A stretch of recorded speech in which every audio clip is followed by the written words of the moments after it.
وظیفہ بتا رہا ہوں کتنی بار ہے، 3 بار، بڑا پہاڑ ہے ہمارے لیے۔ سارے کام ہم 300 بار صبح سے شام تک چینی کا ریٹ عمران خان کو گالیاں دینے کے لیے پڑھتے رہتے ہیں، چینی مہنگی ہوگی، چینی مہنگی ہوگی۔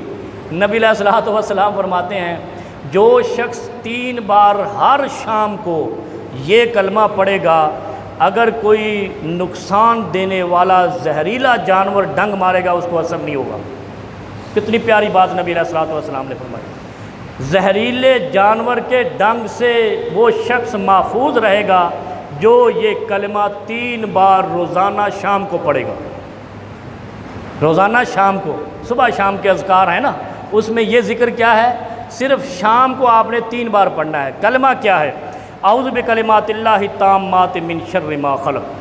بس اعوذ بکلمات اللہ التامات من شر ما خلق، اعوذ بکلمات اللہ التامات من شر ما خلق۔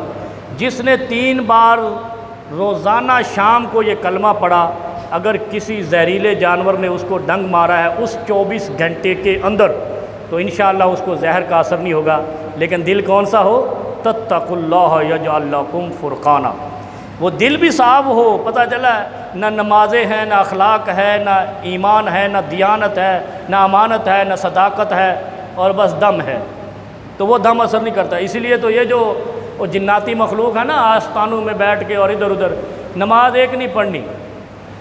وہ صحیح کہا اس نے، جو مومن 5 بار وضو کرتا ہے وہ ولی نہیں ہوتا، دور جدید میں جو 1.5 مہینہ 2 مہینے نہائے نہیں وہ پہنچی سرکار بن جاتی۔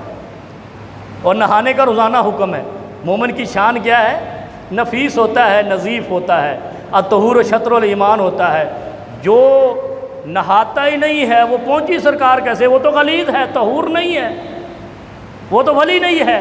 اور ہمارے ہاں زبردستی یہ لوگوں سے منوایا جاتا ہے، وہ جو لٹوں والی سرکار ہے وہ ولی ہے، وہ جو گندی سرکار ہے زنجیروں والی وہ ولی ہے، وہ جس نے کپڑے پچھلے 2 سال سے نہیں بدلے وہ ولی ہے، وہ غلیظ ہے۔ تقویٰ کس کو کہتے ہیں؟ جو نفیس ہے، جس کا دل پاک ہے، خوف خدا سے سرشار ہے، جو اس دل کے ساتھ 3 بار روزانہ شام کو یہ کلمہ پڑھتا ہے، اگر زہریلے جانور نے ڈنگ مار لیا، اللہ رب العالمین کے حکم سے اس کو زہر اثر نہیں کرے گا۔